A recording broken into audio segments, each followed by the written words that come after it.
할렐루야. 네, 말씀을 함께 보겠습니다. 마태복음 13장 34절 35절입니다. 우리 찾으신 분을 함께 봉독합니다. 예수께서 이 모든 것을 무리에게 비유로 말씀하시고 비유가 아니면 아무것도 말씀하시지 아니하셨으니 이는 선지자를 통하여 말씀하신 바 내가 입을 열어 비유로 말하고 창세부터 감초인 것을 드러내리라 함을 이루려 하심이라. 아멘. 창세부터 감춰진 비밀, 이런 제목으로 함께 은혜를 나누고자 합니다. 이번 주간에 함께 저희들이 말씀 세미나를 했어요. 요한계시록 3장 17절, 18절을 중심으로 해서 우리가 함께 은혜를 나누었습니다. 주님은 라우디게아 교회를 향하여서 세 가지를 주문하고 있죠. 내게서 연단된 금을 사서 부요하게 하라. 내게서 흰옷을 사서 입어 벌거벗은 수치를 보이지 않게 하라. 내게서 안약을 사서 눈에 발라 보게 하라. 그래서 주님은 우리에게 세 가지를 사라고 부탁을 하셨어요.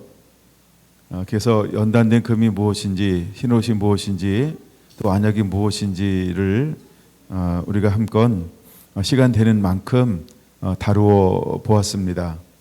오늘은 이어서 좀 더 그 다음 거를 한 번 더 그 다음 거를 한번 다루어 보려고 합니다. 왜 하나님은 우리에게 안약을 사서 눈에 발라 보라고 말씀하시고 있을까? 여러분, 안약이라고 하는 것은 요약하면 안약을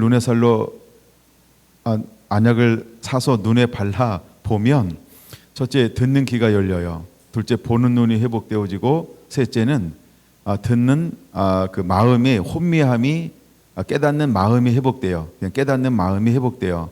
그냥 보는 눈이 회복되고, 듣는 귀가 회복되고, 깨닫는 마음이 회복이 돼요. 근데 하나님은 이것을 주었다 안 주었다? 주지 않았다라고 말하죠. 그래서 신명기 29장 4절에도 하나님이 혼미한 마음, 그 다음에 듣는 귀, 깨닫는 마음, 듣는 귀, 보는 눈을 주지 않았다, 이렇게 말하고 있어요. 이사야 29장에도 하나님이 주지 않았다, 이렇게 말하고 있어요. 그 다음에 이사야 6장에 하나님이 이사야 선지자를 보내면서 그들에게 보는 눈, 듣는 귀, 깨닫는 마음을 주지 않았다라고 이렇게 말씀을 하고 있습니다. 근데 이제 신약에 넘어와서 예수님께서 귀한 천국에 관한 비유의 말씀을 하실 때 뭐라고 말씀하고 있냐면, 지금 우리가 이제 천국에 있는 비유의 말씀을 마태복음 13장은 말하고 있어요. 잠깐 우리가 13장 위쪽으로 한번 올라갔다가 내려오려고 합니다. 10절 보겠습니다. 마태복음 13장 10절. 제자들이 예수께 나와 이르되 어찌하여 그들에게 비유로 말씀하시니까 하면서 예수님은 무엇으로 말씀하신다? 비유로 말씀하신다. 11절. 대답하여 이르시되 천국의 비밀을 아는 것이 너희에게는 허락되었으나 그들에게는 아니 되었나니, 이렇게 말하면서 허락된 사람이 있고 허락이 안 된 사람들이 있습니다. 그러면 허락된 사람들은 비유로 말씀하는 것들을 깨달았을까요? 깨닫는 거하고 듣는 거하고 다릅니다. 깨닫는 거하고 듣는 거랑 달라요. 나중에 시간 되면 그런 부분도 좀 설명해 드릴게요. 12절. 무릇 있는 자는 받아 넉넉하게 되되 없는 자는 있는 것도 빼앗기리라. 그러므로 내가 그들에게 비유로 말하는 것은 그들이 보아도 보지 못하며 들어도 듣지 못하며 깨닫지 못함이니라. 이사야의 예언이 그들에게 이루어졌으니 일렀으되 너희가 듣기는 들어도 깨닫지 못할 것이요 보기는 보아도 알지 못하리라. 이 백성들의 마음이 완악하여져서, 그러니까 보고 듣고 깨닫지 못하는 이유가 무엇이에요? 마음이 완악하기 때문이다, 이렇게 말씀하고 있어요. 완악이라고 하는 부분은 제가 히브리서 3장 4장을 다루면서 부분적으로 좀 살펴봤죠. 제가 시간이 없어서 히브리서 3장 4장도 다 못 다룬 것 같아요. 아주 적은 부분만 다뤘는데, 근데 그 중에 이제 완악해졌다라고 할 때 어디를 다루고 있냐 하면 이스라엘 백성들이 이제 애굽에서 나왔을 때 그들이 광야에서 하나님을 향해서 어떤 마음을 품었는가, 이런 부분들을 주로 다루면서 그들이 완악해졌다 이렇게 표현하고 있어요. 근데 출애굽한 이스라엘 백성 그 시대만 완악한 것이 아니고 사실은 모든 시대를 통틀어서 그들은 하나님 앞에 완악한 마음을 가졌다라고 하는 겁니다. 완악하다라고 하는 것은 무슨 의미가 있다 했어요? 하나님의 말씀을 듣는 것보다는 자기 욕심, 자기 소욕을 따라 행동하는 상태, 자기 마음대로 행동하는 상태, 아마 이렇게 설명을 들었던 것 같아요. 그래서 그들은 여전히 완악한 상태였다라고 하는 것입니다. 그래서 우리가 하나님 앞에 듣는 귀가 열려지고 깨닫는 마음이 열려졌을 때는 온전히 순종함의 역사가 그대로 일어납니다. 순종할 수 있는 이유 중에 하나가 뭐냐 하면 하나님의 말씀의 반석 위에 그대로 세워지기 때문이죠. 예. 그래서 다시 한번 15절, 이 백성들의 마음이 완악하여져서 그 귀는 듣기에 둔하고 눈은 감았으니 이는 눈으로 보고 귀로 듣고 마음으로 깨달아 돌이켜 내게 고침을 받을까 두려워함이라 하였느니라. 그러나 너희 눈은 봄으로 너희 귀는 들음으로 복이 있도다. 내가 진실로 너희에게 이르노니 많은 선지자와 의인이 너희가 보는 것을 보고자 하여도 보지 못하였고 너희가 듣고자 하는 것을 너희가 듣는 것을 듣고자 하여도 듣지 못하였느니라. 그런즉 씨 뿌리는 비유를 들으라 하면서 씨 뿌리는 비유를 통해서 하나님이 천국의 비밀을 말씀하고 있는 것입니다. 그러면 씨 뿌리는 비유는 천국의 비유죠. 그건 여러분 우리가 안약을 가졌다라고 할 때 안약을 가진 사람은 어떤 사람일까요?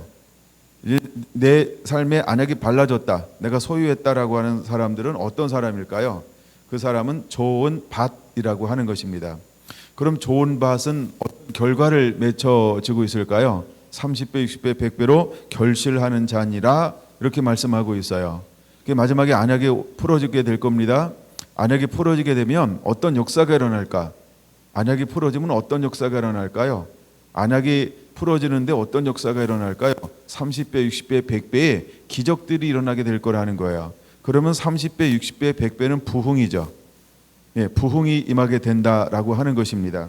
이처럼 하나님은 안약을 풀어줘서 수많은 사람들이 복음을 듣고 복음을 보고 그 다음에 복음을 마음으로 깨달음을 통해서 돌이켜 하나님께로 돌아오게 될 것이다, 회개함으로 주님께 돌아오게 될 것이다 라고 하는 걸 우리에게 보여주고 있는 거예요. 그러므로 하나님은 우리 보고 뭐라고 말씀하고 있냐 하면 너는 이제는 이것을 깨달아, 이제는 안약을 가지고 나가서 이것을 사서 발라 보게 하라는 것입니다.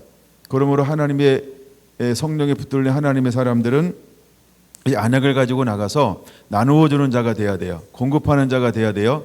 이것을 유통시키는 자가 되어야 할 줄로 믿습니다. 그 이유가 거기에 있는 거예요.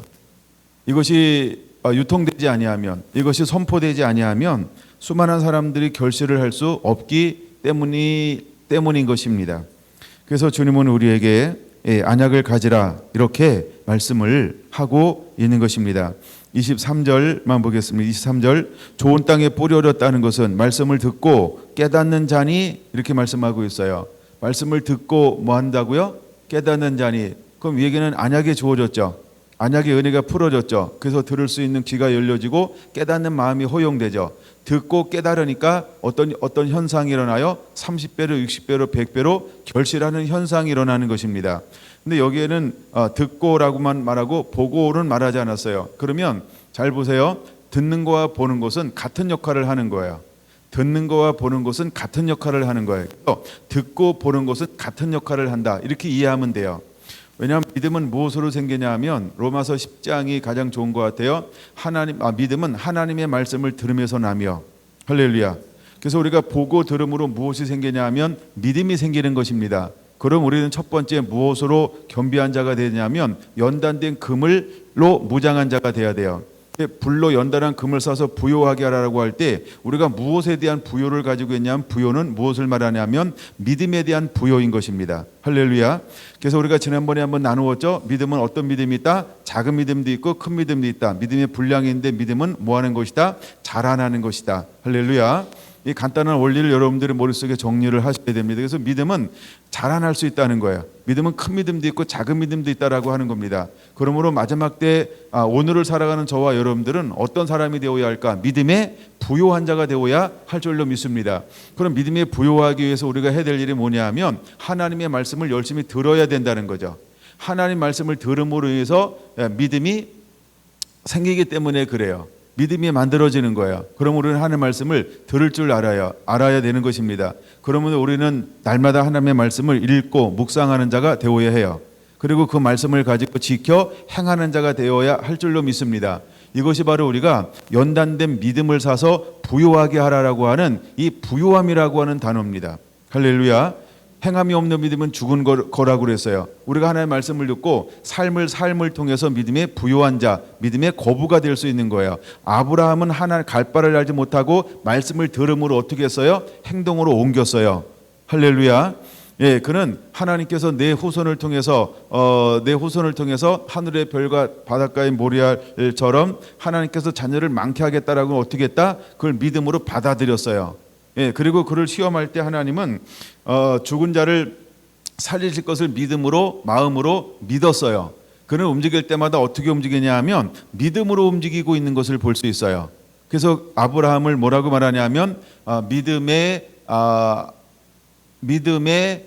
아버지, 그 다음에 축복의 아버지, 그래서 축복의 통로라고 하나님이 말씀하고 있어요. 그러므로 우리도 아브라함의 믿음을 소유한 자가 되어야 합니다.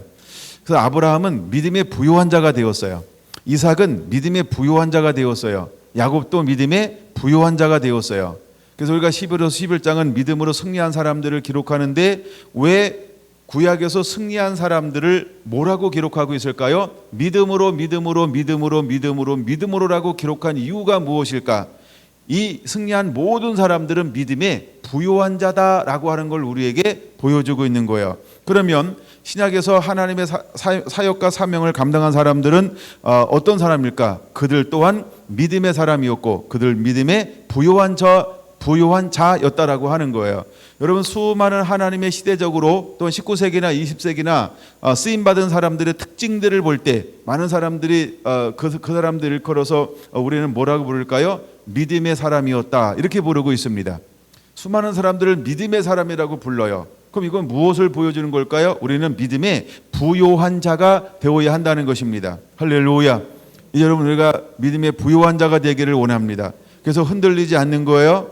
믿음의 부요한 자가 되어서 흔들리지 않아요. 자기를 위해 살지 않아요. 하나님의 말씀 그대로 죽으면 죽으리라 하고 하나님이 원하심을 향해서 달려갈 줄 아는 사람, 그 나라와 의와 영광을 위해서 달려갈 줄 아는 사람, 이런 믿음의 부요한 자가 반드시 되어야 한다는 거예요. 주님은 누구하고 함께 일할까요? 믿음의 사람과 일하는 것입니다. 하나님은 믿음의 사람을 통해서 일하는 거예요. 말씀을 듣고 그것을 가지고 그대로 순종해 내는 그 사람을 믿음의 사람이라고 말하는데 그 사람을 통하여서 하나님은 일하는 것입니다. 두 번째, 우리가 흰옷을 입어야 합니다. 근데 잘 보셔야 됩니다. 흰옷을 사서 입어 벌거벗지를 보이지 않게 하라, 이렇게 말했어요. 보이지 않는다라고 하는 것은 이렇게 덮어졌다, 이런 의미도 있죠. 그러면 보이지 않고, 부끄러움이 보이지 않고 무엇이 보이나요? 흰옷을 입었어요. 무엇이 보인다고요? 흰옷이 보인다는 거예요. 그럼 부끄러움이라고 하는 것은 뭐냐면 옛 성품이요, 옛 자하요. 그래서 내 안에 있는 모든 시기나 질투나 당짓는 거나 원망이나 불평이나 짜증이나 불순종이나 음란이나 사욕이나 어떤 이런 것들, 모든 육체의 소욕들을 말하는 거예요. 근데 이것이 보이지 않고 이제는 뭐가 보여요? 하나님의 성품이요. 우리가 사랑과 믿음과 온유와 충성과 양성과 절제와 이와 같은 모든 긍휼과 자비와 겸손과 온유와 사랑이라고 하는 하나님의 성품들이 보이기 시작하는 거예요. 그래서 이것을 일컬어서 요한계시록 19장 8절 9절은 뭐라고 말하냐 하면 성도들의 옳은 행실이라고 말하는 거예요. 이걸 우리는 옳다라고 할 때 옳을 의자를 쓰는데 의롭다, 우리는 그걸 의롭다라고 번역을 하죠. 그래서 의라고 하는 게 그런 거예요. 너희는 먼저 그의 나라와 의를 구하라라고 할 때 하나님의 뜻, 하나님의 말씀, 그것이 의라고 하는 거예요. 그래서 우리가 무엇을 입어야 되냐 하면 흰 옷을 입어야 되는데 흰 옷은 하나님의 말씀을 순종해서 그대로 살아내고 있는 삶, 모습을 흰 옷 이렇게 표현하고 있는 거예요. 그래서 우리가 예수 그리스도를 옷 입어야 되는데 왜 예수님으로 옷 입냐라고 할 때 예수님은 요한복음 5장에서부터 말하고 있는 것처럼 하나님의 뜻대로 온전히 순종하여 내신 분이기 때문에 그런 거예요. 할렐루야. 그래서 예수님은 의로우신 분이셨어요.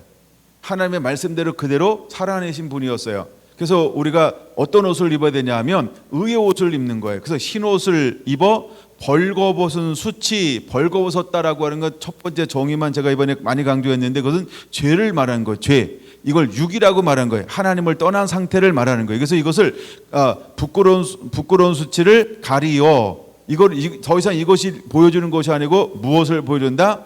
예수 그리스도를 보여주는 거예요. 하나님의 성품을 보여주는 거예요. 하나님의 예수님의 인격을 보여주는 거예요. 그래서 믿음의 덕을 덕의, 지식을 지식의, 절제를 절제의, 경건을 경건의, 형제의 우애를 형제의 사랑을 이것을 삶으로 살아내는 것을 보여주는 거예요. 이것이 우리의 삶이 되어야 할 줄로 믿습니다.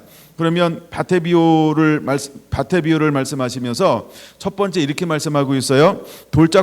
길값밭이라고 하는 것은 어떤 밭이냐 하면 19절에 보니까 이렇게 말씀하고 있죠. 마태복음 13장 19절. 아무나 천국 말씀을 듣고 깨닫지 못할 때는 이렇게 말하고 있어요. 그렇죠? 아무나 천국 말씀을 듣고 뭐하지 못할 때? 깨닫지 못할 때 이렇게 말해요. 그러면 깨닫는 게 아직 임하지 않았죠. 그러니까 언약의 은혜가 그에게 주어지지 않았단 말이에요. 그러니까 그것을 모르니까 어떻게 합니까? 악한 자가 와서 그 마음에 뿌린 것을 빼앗나니 이는 곧 길가에 뿌리온 자요. 수많은 사람들이 이렇게 하나님의 말씀을 깨닫지 못하고 있다라고 하는 것입니다.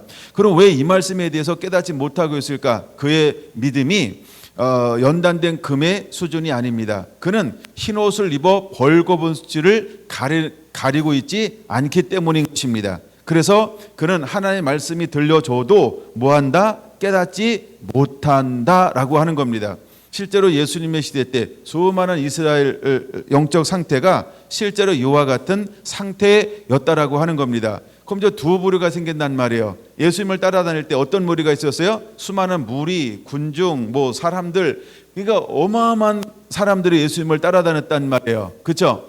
그러면 그들이 무엇을 들었을까요? 하나님의 말씀을 들었죠. 하나님의 말씀을 듣고 무엇을 보았을까요? 예수님을 통해 나타나는 수많은 표적이나 이적이나 기적을 보고 경험했을 것입니다.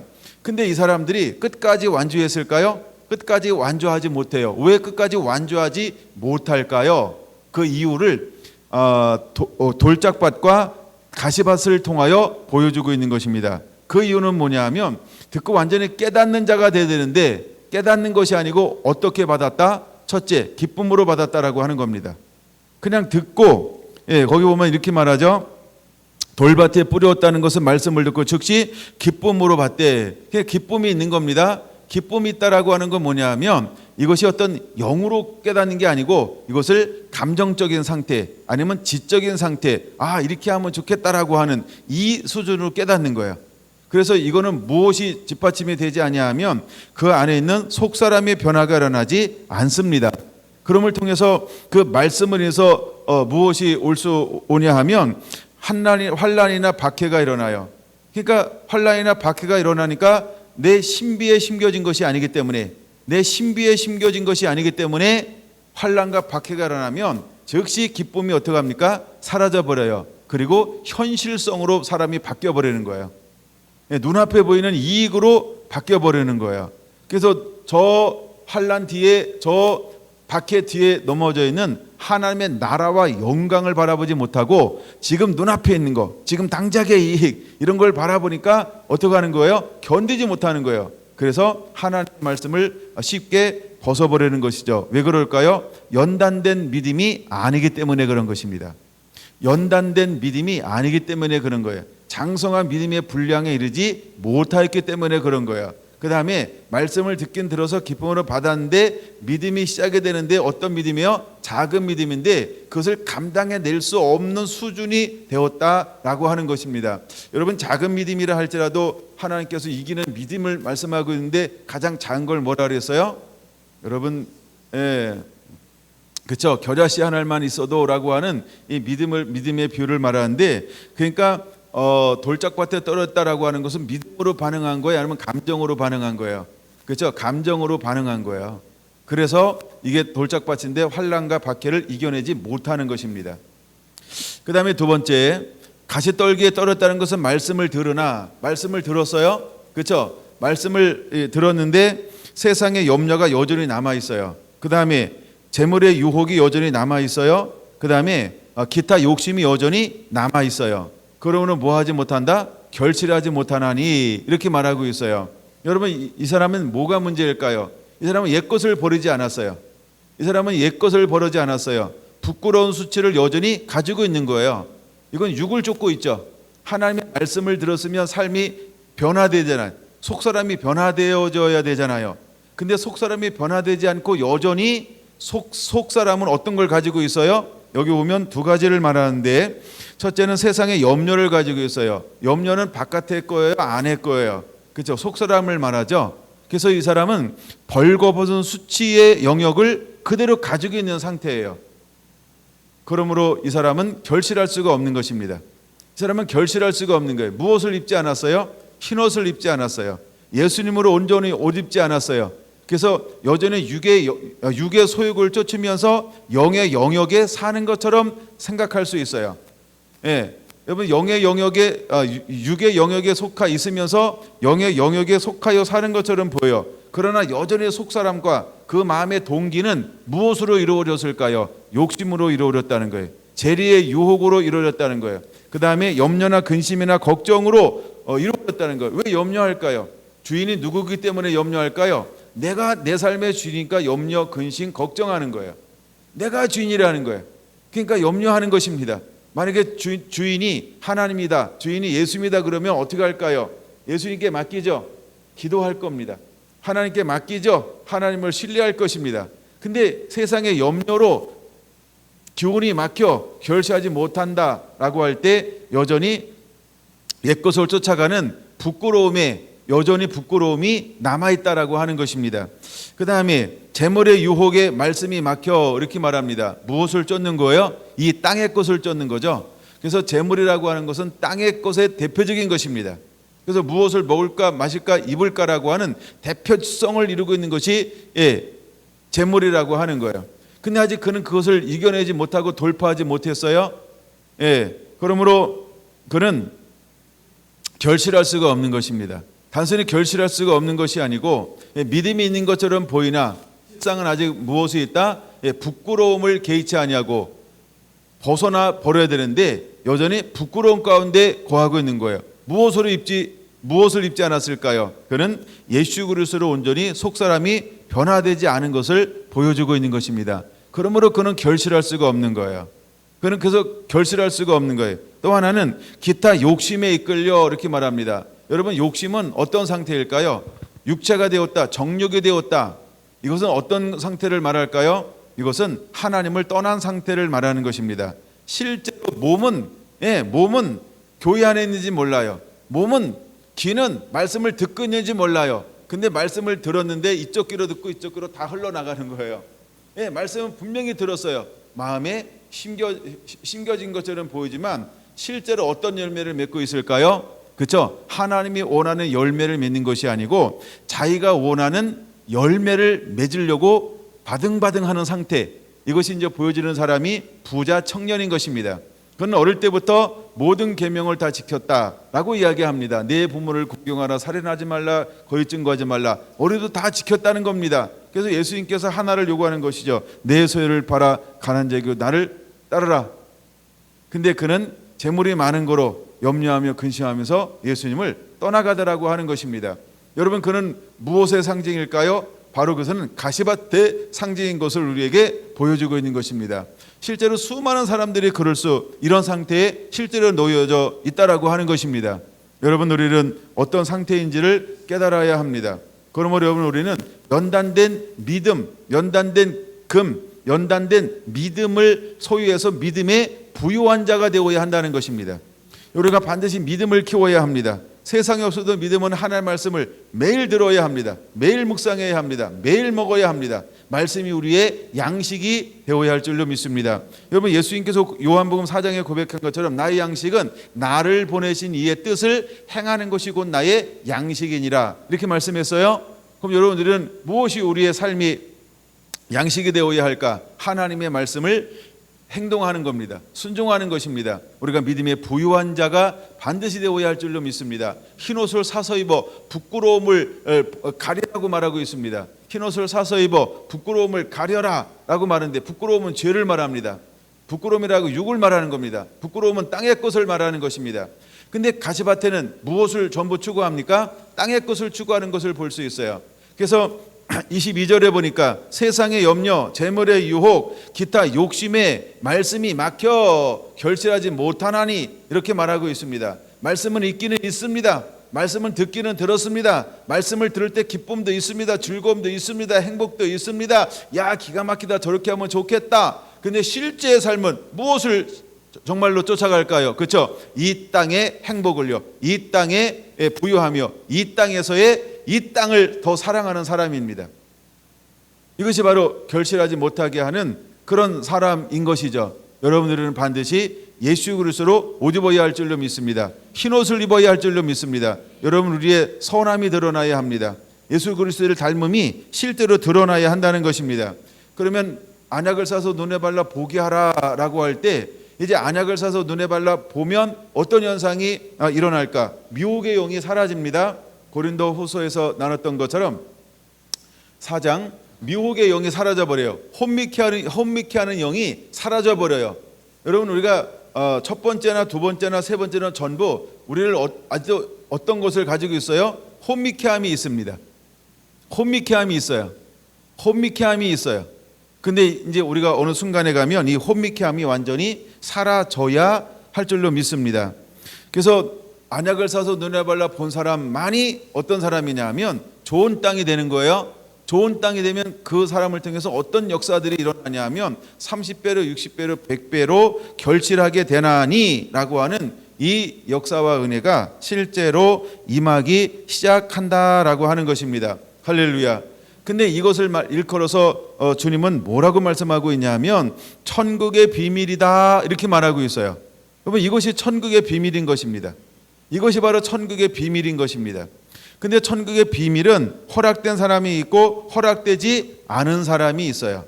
예, 천국의 비밀은 허락된 사람이 있고 허락되지 않은 사람이 있어요. 19절도 이렇게 말하죠. 아무나 천국 말씀을 듣고 깨닫지 못할 때에는, 이렇게 말하고 있어요. 그러면 네 밭의 공이 말하는 것을 전부 무엇에 관하여 말하고 있는 걸까요? 천국의 말씀으로 말하고 있는 거예요. 그래서 천국의 말씀을 듣고 어떻게 반응을 보이느냐, 이것은 굉장히 마지막 때에 중요한 거죠. 그래서 라오디게아 교회를 향하여 하나님께서 사랑하심으로, 19절, 사랑함으로 그들을 징계하며 책망한다는 것입니다. 그 다음에 20절은 기가 막힌 말씀이 들어가 있는 거예요. 볼지어다 내가 문 밖에서 두드리노니 누구든지 내 음성을 듣고 문을 열면 내가 그에게로 들어가 그로 더불어 먹고 그는 나로 더불어 먹으리라 라고 말씀을 하고 있다라고 하는 겁니다. 그러나 하나님께서 라오디게아 교회를 향하여 어떻게 하시겠다는 거예요? 누구든지 내 음성을 듣고 문을 열면 내가 너에게로 들어가겠다라고 말씀하고 있는 것입니다. 그럼 너에게로 들어가겠다라고 하는 이 말의 의미가 뭘까요? 이제 내가 길가밭이냐 돌짝밭이냐 가시밭이냐, 이제 내 말 듣고 마음의 문을 열면 내가 너에게 들어가서 너를 좋은 밭이 되게 할 것이다 라고 하는 말입니다. 할렐루야. 여러분, 우리는 좋은 밭이 되어야 할 줄로 믿습니다.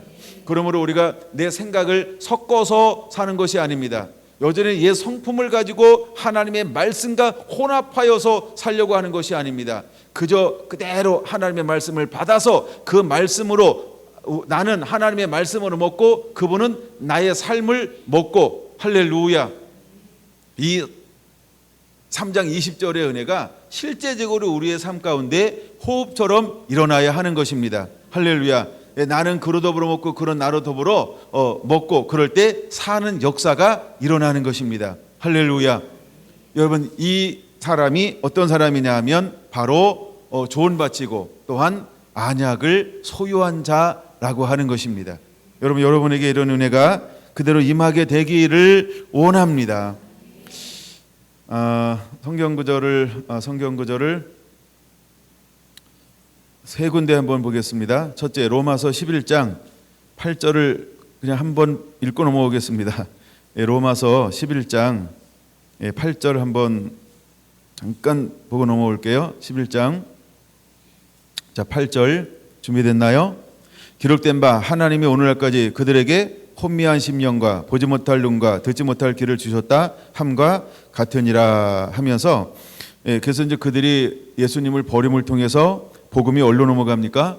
예수 그리스도가 어디로 넘어가요? 이방인으로 넘어갑니다. 11절. 그래서 구원이 이방인에게 이르러 이스라엘로 식인하게 하리라. 이스라엘의 넘어짐이 세상의 풍성함이 되며 그들의 실패, 이스라엘의 실패가 이방인의 풍성함이 되거든. 할렐루야. 그래서 이제는 하나님께서 이방인의 충만한 수가 충만하게 하는 방법은 바로 복음이 들어감을 통해서 충만하게 되는 거예요. 그럼 여기서 말할 때 풍성하게 된다, 풍성하게 된다, 충만하게 된다라고 할 때 왜 풍성이라는 단어를 사용하고 있을까요? 그렇죠. 옥토의 비유를 생각합니다. 좋은 땅에 떨어졌다. 그럼 몇 배라고요? 30배로, 60배로, 100배로 결실하기 때문이다. 할렐루야. 이처럼 여러분 우리가 복음이 들어가는 그곳에 놀라운 역사가 일어나는데 30배, 60배, 100배의 이런 열매와 결실이 맺어지게 되는 것이기 때문에 그런 것입니다. 로마서 보고 있죠. 자, 이제 안 봤던 성경 구절 두 군데를 보게 될 겁니다. 자, 기대하시고 16장 보겠습니다. 기대가 되나요? 감사합니다. 기대가 안 되시면 등이라도 좀 기대세요. 네. 네. 기대가 되죠? 자, 16장 몇 절이요? 25절이요. 자, 16장 25절 준비됐나요? 천천히 한번 읽어볼게요. 같이요. 나의 복음과 예수 그리스도를 전파함은 영세 전에 감추어졌다가 거기까지 먼저요.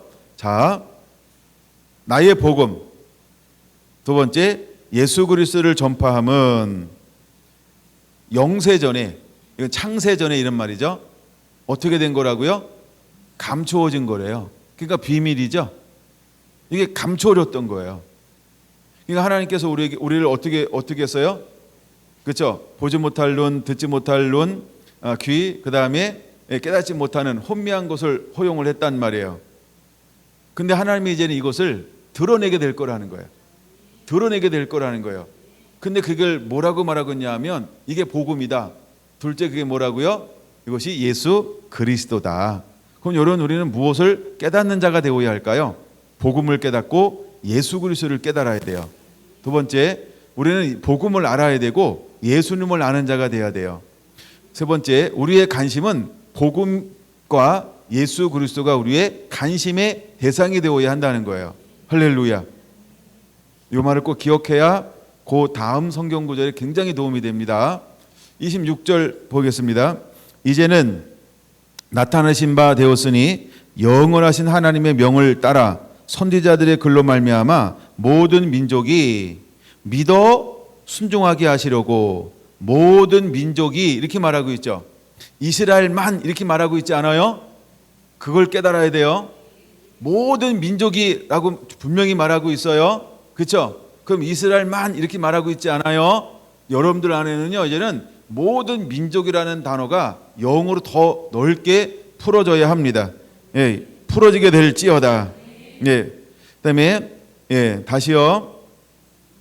다시 처음부터 26절. 이제는 나타내신 바 되었으니, 이제는 나타내신 바 되었으니 누굴 나타냈어요? 복음과 예수 그리스도요. 영원하신 하나님의 명을 따라 선지자들의 글로 말미암아 모든 민족이 믿어 순종하게 하시려고 알게 하신 바 그의 신비한 계시를 따라 된 것이니 뭘로 됐다고요? 신비한 계시를 따라. 그러니까 이제 앞으로 안약이라고 하는 게 뭐냐면 신비한 계시의 영역이 열려지는 거예요. 신비한 계시의 영역이 열려지는 것이 안약이라는 거예요. 그래서 여러분 우리에게 그러면 안약이 주어지는데 안약은 무엇을 통해서 열려질까요? 성령님, 안약이 주어지는데 안약은 무엇을 통해서 주어지나요? 어떻게 하셨어요? 네, 반드시 성령님을 통해서만 열려요. 꼭 기억하라는 거예요. 예, 그래서 안약은 성령님을 통해서만 우리에게 주어지게 될 거예요. 자, 근데 다시 26절, 그 신비의 계시를 따라 된 것이니, 이제 여러분 복음도 그 다음에 예수 그리스도도 이제 우리에게 계시가 되어지는데, 어떻게 그 계시되어지는 것 자체가 뭐냐면 신비라는 것, 신비. 그래서 신비의 계시를 따라 된 것이다, 이렇게 말하고 있어요. 그러면 이제 우리 안에 이런 신비의 계시의 영역이 확장되어져야 할 줄로 믿습니다. 신비의 계시의 영역이 열리면 무엇을 알게 될까요? 복음이 무엇인지를 알게 돼요. 두 번째, 무엇을 알게 될까요? 예수 그리스도를 알게 되어지는 거예요. 그래서 우리가 복음을 알고 예수 그리스도를 아는 거예요. 그 두 단어 꼭 기억하셔야 돼요. 복음을 알고 예수 그리스도를 알게 될 거예요. 할렐루야.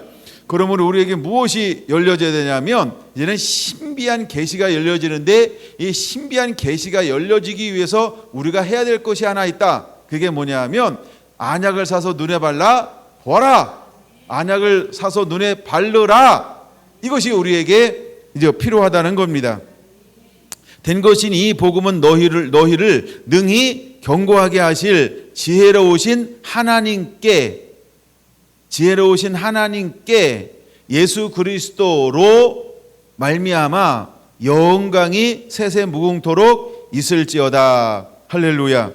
여러분, 이 말씀이 어떤 말씀일까요? 자, 이 복음으로 너희를 능히 경고하게 하실 지혜로우신 하나님께서 예수 그리스도로 말미암아 이것을 우리에게 부어주겠다는 거예요. 무엇을요?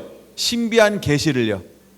하나님께서 예수 그리스도로 말미암아 우리에게 신비한 계시의 영역을 열어주게 될 것이다.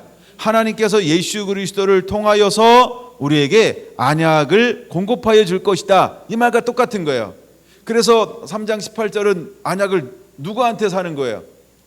너희는 내게서, 이렇게 말하죠.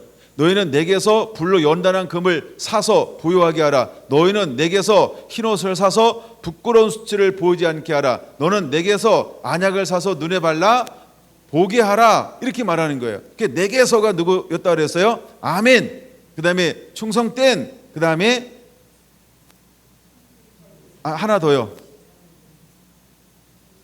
그 네 번째고 참된 증인. 그렇죠? 참된 증인. 여기 지금 증인이 중요하기 때문에 지금 멈춘 거예요. 그렇죠? 다시요. 첫째, 아멘. 두 번째, 충성. 세 번째, 참된 증인이시여. 감사합니다. 그리고 네 번째가 창조의 근본이신 이, 이렇게 말하는 거예요. 여러분, 왜 이 하나님의 특성을 말씀한지, 14절에서 말씀한지 이거 꼭 깨닫고 가야 돼. 이거 같이 풀어줘야 이 전체가 풀어지는 거예요. 예. 그래서 우리에게 이제 이것이 감추어졌던 것인데, 이것을 신비한 계시를 하나님께서 예수 그리스도를 통하여서 우리에게 주시겠다라고 말씀하고 있는 것입니다. 할렐루야. 자, 이제 고린도전서 2장으로 넘어갑니다. 그리 멀지 않죠? 고린도전서 2장으로 넘어갑니다. 그래서 사도 바울은 뭐라고 고백하고 있는가? 형제들아, 내가 너희에게 나아가 하나님의 증거를 전할 때에 말과 지혜의 아름다운 것으로 아니하였나니, 내가 너희 중에 예수 그리스도와 그의 십자가에 못 박히신 것 이외에는 아무것도 알지 아니하기로 작정하였음이니라. 아까 어디서 강조한 거랑 똑같죠?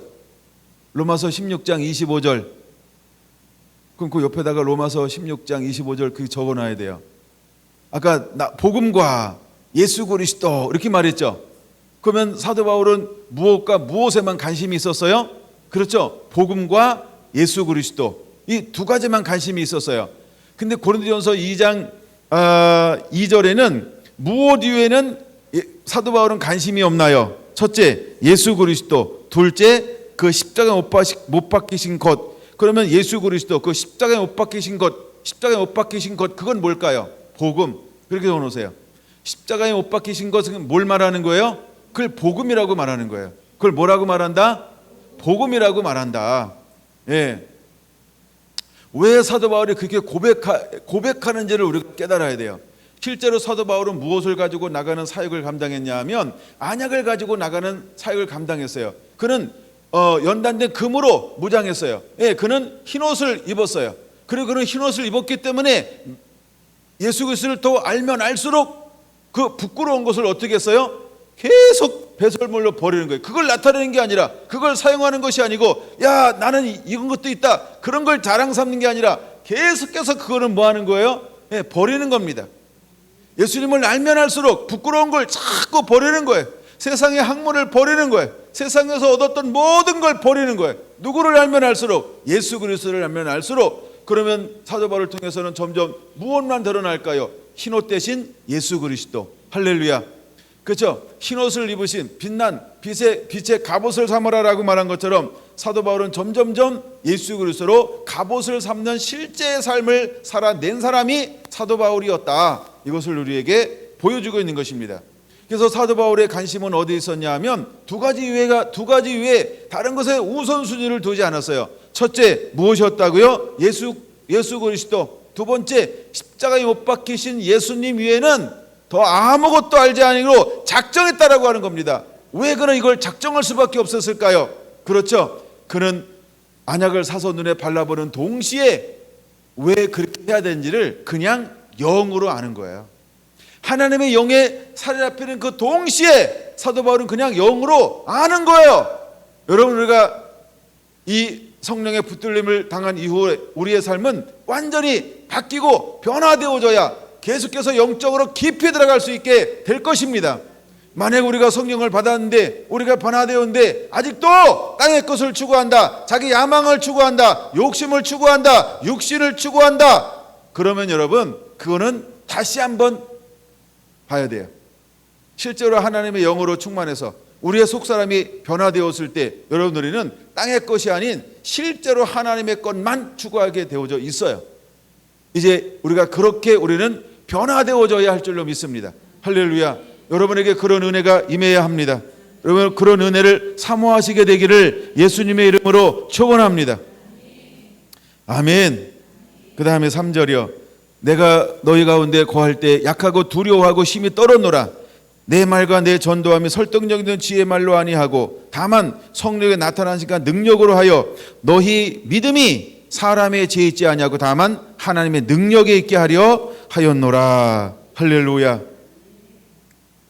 그러나 우리가 온전한 자들 중에서는 지혜를 말하노니 이는 이 세상의 지혜가 아니요 또 이 세상에서 없어질 통치자들의 지혜도 아니요. 7절은 오늘은 별표입니다. 어제도 별표였나요? 오직 은밀한 가운데 있는 하나님의 지혜를 말하는 것으로서 감추어졌던 것인데, 뭐 하는 것이라고요? 감춰졌던 것인데, 아까 이것이 로마서 26장 26절에는 26장이 아니고 16장이네. 16장 26절에는 뭐라고 말했다? 신비한 계시. 그게 계속 감추어진 걸 드러내는 거예요. 그러니까 여러분, 우리 아이가 이제 안약이 발라지면 이 신비한 계시의 영역이 열려져요. 계시의 영역이 열려지기 시작할 거예요. 이건 여러분, 우리가 열려지기 전까지는 몰라요. 저보고 아무리 얘기하려도 몰라요. 저한테 물어보세요. 저도 몰라요. 예, 저도 모르는 거예요. 그냥 하나님이 맛보게 한 영역만 알아요. 맛보게 한 영역만 알아요. 여러분에게 이 깊이가 넓어지게 되기를 축원합니다. 왜냐하면 이거는 감추어져 있는 것이기 때문에 그래요. 감추어져 있는 영역이기 때문에 그런 거예요. 여러분들이 로마서 16장 26절 옆에 적어놨나요? 네, 감사합니다. 그 다음에 또 어디 하나 성경에도 더 적어놔야 되겠죠? 마태복음 13장 35절. 그 옆에다가 마태복음 13장 35절 그걸 옆에다 적어놓으세요. 예, 그래야 자꾸 이제 여러분들이 말씀을 묵상하다가 이거 왜 적어놨지? 아, 찾아보라고 적어놨구나. 이렇게 찾아보는 거예요. 그리고 계속 묵상하시면서 여러분들 이 말씀이 풀어지게 되기를 원합니다. 이 말씀이 영으로 풀어지게 되기를 원합니다. 다시 7절 봅니다. 오직 은밀한 가운데 있는 하나님의 지혜를 말하는 것으로서 곧 감추어졌던 것인데 하나님이 우리의 영광을 위하여 만세전에 미리 정하신 것이라. 이 지혜는 이 세상의 통치자들이 한 사람도 알지 못하였나니 만일 알았더라면 영광의 주를 십자가에 못 박지 아니하였으리라. 할렐루야. 그렇죠. 모르기 때문에 예수님을 십자가에 못 박은 거예요. 9절 기록된 바 하나님의 자기를 사랑하는 자들을 위하여 예비하신 모든 것은 눈으로 보지 못하고 귀로 듣지 못하고 사람의 마음으로 생각하지도 못하였다 함과 같으니라. 아멘. 아멘. 예, 여기는 이렇게 기록하고 있어요. 이제 깨닫지 못하였다 이렇게 이제 번역하지 않고 여기는 뭐예요? 마음으로 생각하지도 못하였다. 그러니까 생각하지도 못한 거니까 뭐한 상태예요? 깨닫지도 못하였다라고 하는 거예요. 근데 여기 거기다가 이제 성경 구절은 이제 웬만한 성경은 다 아마 간주가 붙어 있을 것 같아요. 이사야 64장 4절. 오늘은 안 찾아옵니다. 근데 여러분은 찾아봐야 됩니다. 나중에 왜 이게 이제 같이 이제 연결되어졌다 이 말이에요. 그래서 하나님께서 아직도 허락하지 않은 거예요. 이사야. 근데 이사야 64장이 언제예요? 마지막 때예요. 근데 이제 마지막 때인데 어떤 사람에게는 이것이 허락되지 아니하고 그러나 때가 되면 어떤 사람에게는 이것이 허락되어진다라고 하는 거예요. 그럼 여러분 우리는 무엇을 가지고 있는 자가 되어야 할까요? 무엇을 가지고 있는 자가 되어야 할까요? 그렇죠? 안약을 이제 우리는 안약을 가지고 있는 상태가 되어야 한다는 것입니다. 그러면 이 안약은 무엇을 통해서만 우리에게 주어진다? 아까 얘기했잖아요. 잊어버렸어요? 성령. 자, 안약은 무엇을 통해서만 주어진다? 예, 성령을 통해서만 주어진다. 예, 이게 굉장히 중요한 거예요. 안약은 성령을 통해서만 주어진다. 10절 봅니다. 오직 하나님의 성령으로 이것을 우리에게 보이셨으니. 이것을 뭐로 보였다고요? 성령으로. 그러니까 이제 우리가 보고 듣고 깨닫는 마음은 누가 허락하는 거예요? 성령님이신. 성령님이 우리에게 임해야, 영으로 임해야, 영이 임해야, 하나님의 영이 임해야, 보혜사 성령이 임해야. 할렐루야. 그래서 이걸 제가 성령이라고 말하는 거예요. 성령은 모든 것 곧 하나님의 깊은 것까지도 통달하시느니라. 통달이 뭐예요? 보고 듣고 깨닫고, 보고 듣고 깨닫고. 성령님은 다 아시는 거예요. 그 아시는 것을 누구한테 계시할까요? 우리가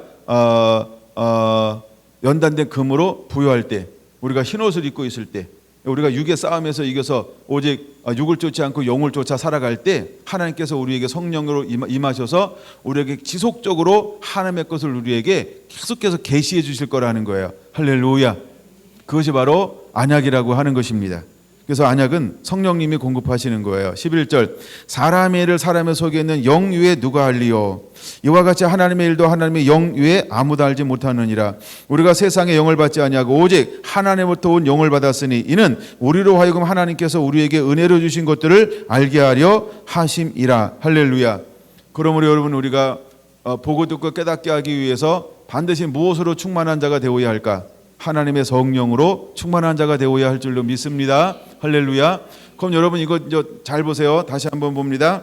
그러면 우리가 먼저 뭘 했냐면 연단된 믿음. 먼저 우리가 믿음의 사람이 되어야 됩니다. 그리고 믿음의 장성한 자가 되어야 됩니다. 그리고 믿음에 섞여 있는 것을 끊임없이 실현과 연단을 통해서 하나님이 제거하게 할 겁니다. 두 가지 크게 제거한다 그래서 첫째는 뭐예요? 세상을 사랑하는 것. 두 번째는 뭐예요? 하나님의 말씀을 불순종하는 것들. 이 영역을 철저하게 하나님께서 우리를 다듬어 주시고 만져 주실 거예요. 그러고 난 다음에 우리가 이제 그 다음 단계로 와요. 흰옷을 입기 위해서. 자, 흰옷을 입었어요. 흰옷을 입었는데 흰옷을 입는 이유가 뭐라고요? 부끄러운 수치를 보이지 않게 하려 함이니라 이렇게 말하고 있어요. 그러면 흰옷을 입고 있는 동시에 부끄러운 수치가 영에 간직할까요? 계속해서 이것을 배설물처럼 없애버릴까요? 그 두 번째 단계에 가서는요, 덮는 게 목적이 아니고요, 뭐가 보이는 거예요? 예수님이 보여요. 예수님의 인격이 보여요. 하나님의 말씀이 보여요. 그래서 우리가 하나님이 원하시는 삶을 살아내요. 그러면서 육을 쫓는 거, 세상적인 거, 그 다음에 본능적인 것은 끊임없이 뭐 하는 거예요? 배설물로 버리는 거예요. 배설물로 버리는 거예요. 그러던 오늘 하나님께서 이제 때가 됐다 그러면 우리에게 뭘 허용할까요? 우리에게 새로운 성령이 임하심을 통해서 새로운 하나님의 비밀, 창세 전부터 감춰졌던 그 비밀의 영역들을 이제 할 수 있도록 우리에게 무엇을 공급해 주신다?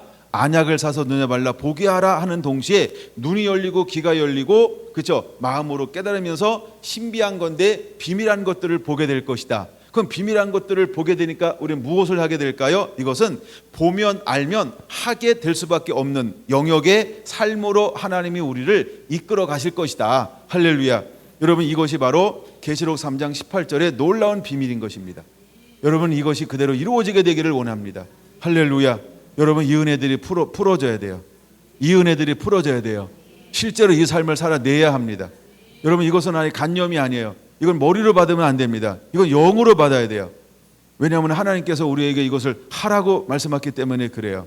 여러분, 성결한 교회라고 이름을 바꿀 때 하나님께서 내가 너를 이런 교회로 만들겠다라고 그랬어요. 그럼 여러분, 저나 여러분들은 이것에 순종하겠습니다. 주여 나를 사용하여 주옵소서. 그러므로 여러분들은 주의 말씀에 붙들려 이렇게 쓰임받는 보배와 같은 그런 성도들이 다 되어야 할 줄로 믿습니다. 할렐루야. 여러분은 영광을 담아내는 그릇이 되어야 합니다. 영광을 담은 그릇이 되어야 할 줄로 믿습니다.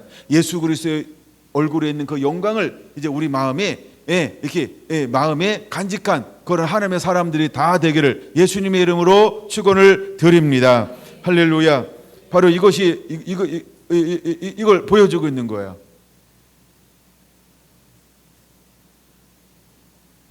좀 이해가 많이 되는 거죠? 네.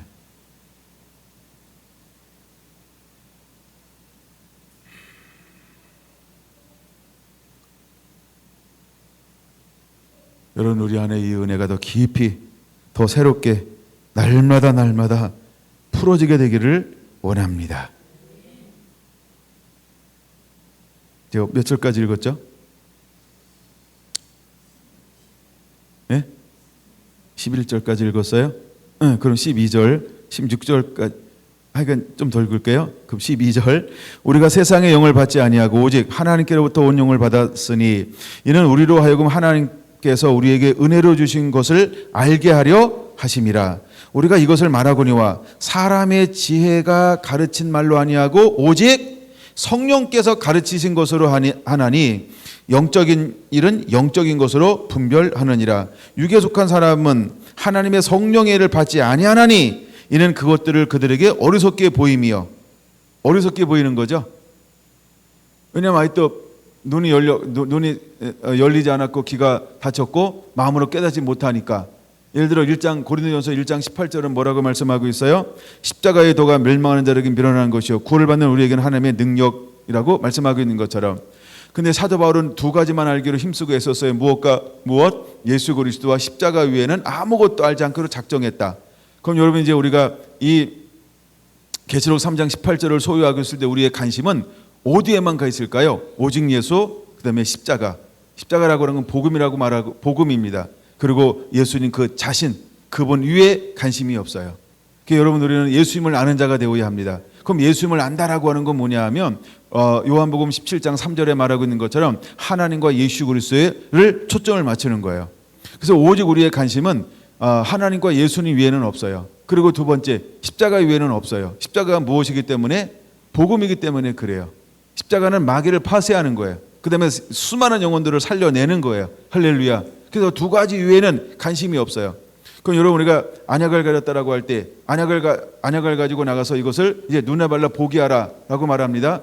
그러면 수많은 사람들이 변화되어지는데 무엇을 통해서 변화될까요? 예수님을 소개할 때, 그다음에 복음을 증거할 때, 그거 외에는 사람들이 변화되지 않아요. 여러분, 사도행전 2장에 성령을 충만받고 베드로가 가서 무엇을 전하나요? 예수 그리스도요. 너희가 버렸던 십자가에 못 박히신 그 예수 그리스도가 예수 그리스도가 그래서 복음을 증거하는 것입니다. 3장에서도 모인 무리들에게 뭐라고 말합니까? 우짜에 내 능이나 내 능력으로 한 것처럼 나를 바라보느냐, 그렇죠? 너희가 버린 예수 그리스도 그 이름으로 말미암아 된 것이니라. 오직 관심을 어디다 둘까요? 그렇죠? 예수 그리스도와 십자가 위에는 두지 않아요. 여러분, 이 비밀이 여러분들의 깨달아지게 되기를 원합니다. 그러면 우리의 어디서 될까? 딱 오직 두 가지요. 여러분, 예수님을 아는 자가 되어야 됩니다. 그래서 우리가 에레미야에도 말하죠. 하나님과 예수 그리스도를 아는 것,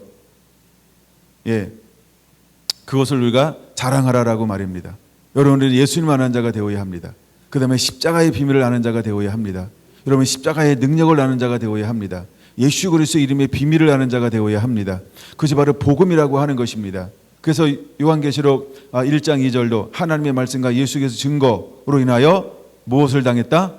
예, 이제 1장 9절에서 반모라고 하는 섬에 유배를 당했어요. 핍박을 당하고 환난을 당하는 이유는 바로 두 가지 때문에 그런 것입니다.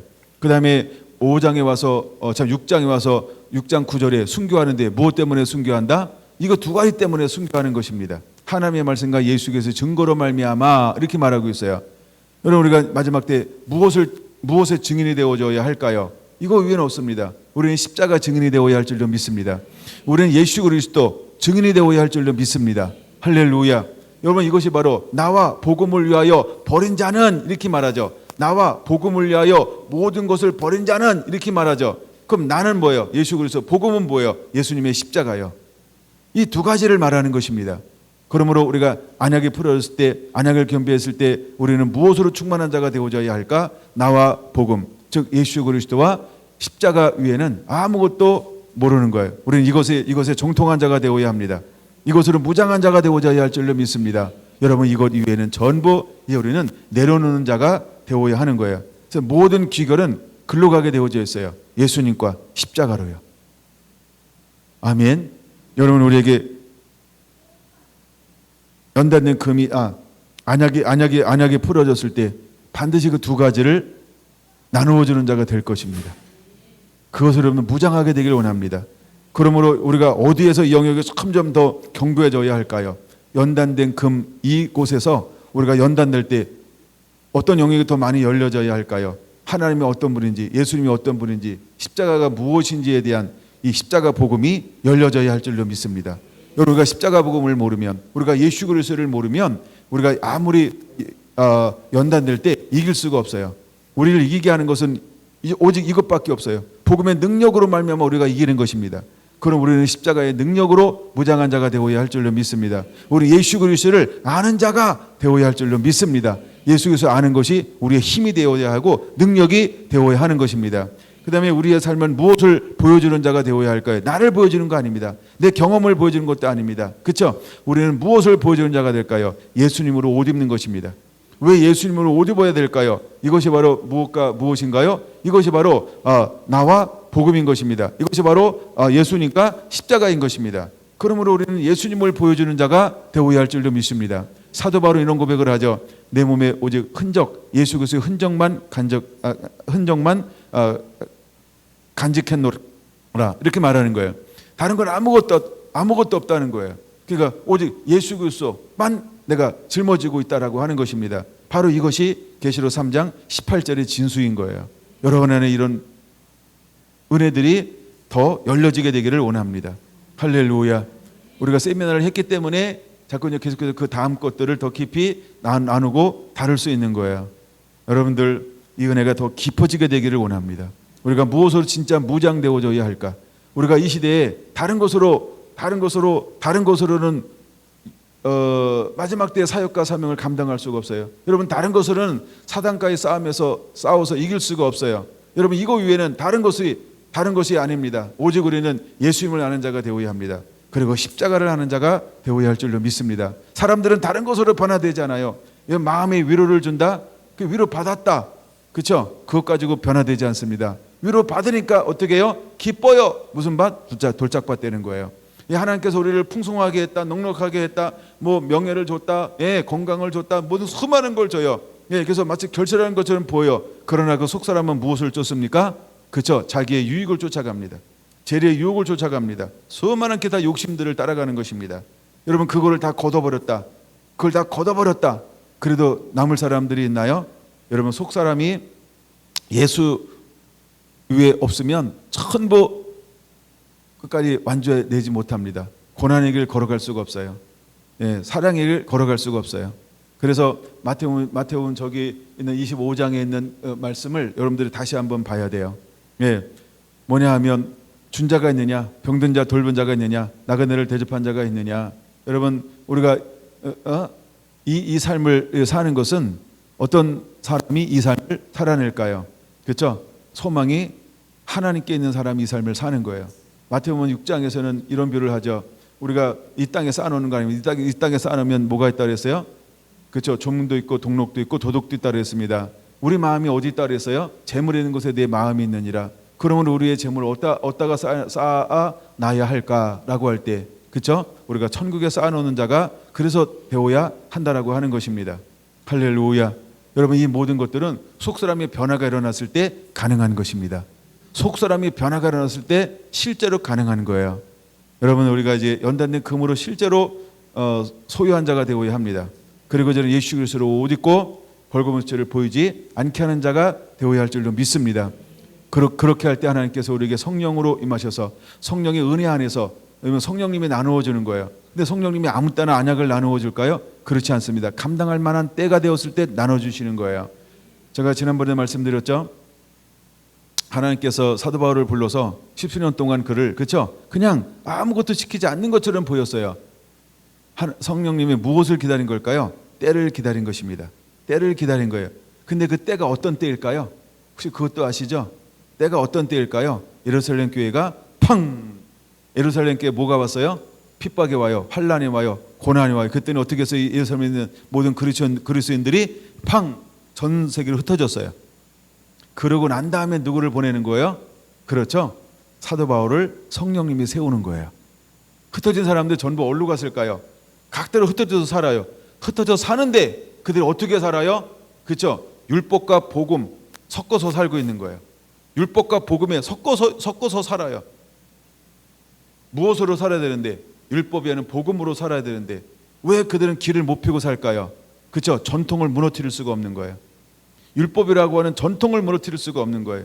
유대주의라고 하는 전통을 무너뜨릴 수가 없었던 거예요. 장로들의 유전을 돌파할 수가 없었어요. 그래서 하나님께서 누구를 세웠어요? 거기에 아주 정통한 사람, 그러나 거기에 정통하다고 세운 게 아닙니다. 그는 하나님께서 어떻게 다듬었어요? 연단된 금으로 만들었어요. 그리고는 흰옷을 입혀 주었어요. 그리고 그 안에 뭘 부어줍니까? 성령에 이끌려 가기 시작하는 거예요. 할렐루야. 그가 가는 곳마다 성령에 이끌려 무엇을 가져갔어요? 안약을 가져갔습니다. 안약을 가져갔습니다. 그래서 안약을 가져가도 두 가지 현상이 일어나는 거예요. 두 가지 현상이 일어나는데 하나는 어떤 현상이 일어나냐 하면 보고 듣고 깨닫는 마음들이 생깁니다. 그러나 여전히 그렇죠.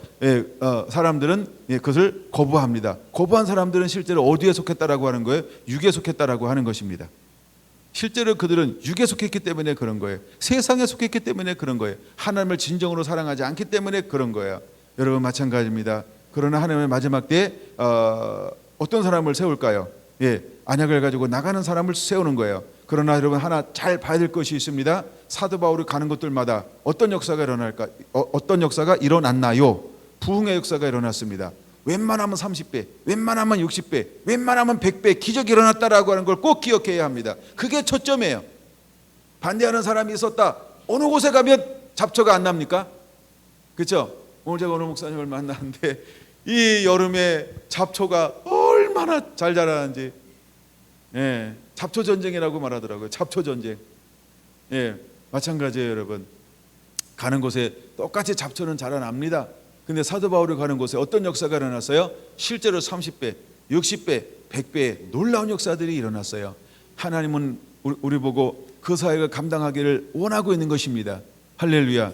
그러므로 여러분 우리는 연단된 금을 소유한 자가 되어야, 연단된 금이어야 할 줄로 믿습니다. 흰옷을 입은 자가 되어야 할 줄로 믿습니다. 안약을 가진 자가 되어야 할 줄로 믿습니다. 그리고 하나님의 때에 붙들리면 내가 하는 것 아니고 내가 순종하면 하나님이 하시는 것입니다. 여러분 언제 사도 바울이 할 수 있다고 얘기했어요? 나는 아무것도 아닙니다. 그렇죠? 나는 그냥 뒤에 있는 건 잊어버리고 부르심을 향하여 달려갑니다. 그리고 주님이 어떻게 향할지 모르는 거예요. 그냥 그날 매일매일 뭐 할지 모르지만 하나님이 내 마음에 감동 주는 걸 가지고 그대로 순종하여 한 걸음 한 걸음 옮길 때 누가 일하시는 걸까요? 주님이 일하시는 것입니다. 할렐루야. 여러분 나는 날마다 부서지고 깨워져야 할 존재인 걸 깨달아야 합니다. 나는 날마다 하나님에 의해서 설득당해져야 하고 나는 날마다 하나님 앞에서 나는 복종되어져야 하는 것입니다. 내가 살아있으면 하나님 손에 붙들려 쓰임받을 수 없기 때문에 하나님의 성령이 오셔서 계속해서 나를 복종시키게 될 것입니다. 그러나 내 안에 어떤 마음이 있을 수 있을까요? 자아가 살아날 수 있다라고 하는 것입니다. 실제로 사도행전을 보세요. 사도 바울도 몇 번이나 자아가 살아났던 경험이 있습니다. 그럴 때마다 하나님께서는 오셔서 거룩한 시름을 합니다. 그리고 한상 가운데 오셔서 그를 위로하고 다시 권면합니다. 그리고 또다시 새 힘을 주고 있는 것을 볼 수 있습니다. 그런 것처럼 우리는 연약합니다. 매 순간마다 하나님을 의지하지 않으면 주의 손에 온전히 붙들려 쓰임받을 수 없어요. 그러나 하나님은 하나님의 세운 사도 바울을 포기하지 않았습니다. 왜 사도 바울은 잃어버린 바 된 사람이 아니고 붙들린 하나님의 사람으로 살아갈 수 있었을까? 그는 날마다 자기와 거룩한 씨름을 했기 때문에 그런 것입니다. 여러분, 성결한 성도 한 분 한 분들 주의 손에 이렇게 붙들려서 존귀하게 쓰임받는 거룩한 하나님 나라의 동역자들이 되기를 예수님의 이름으로 축원합니다.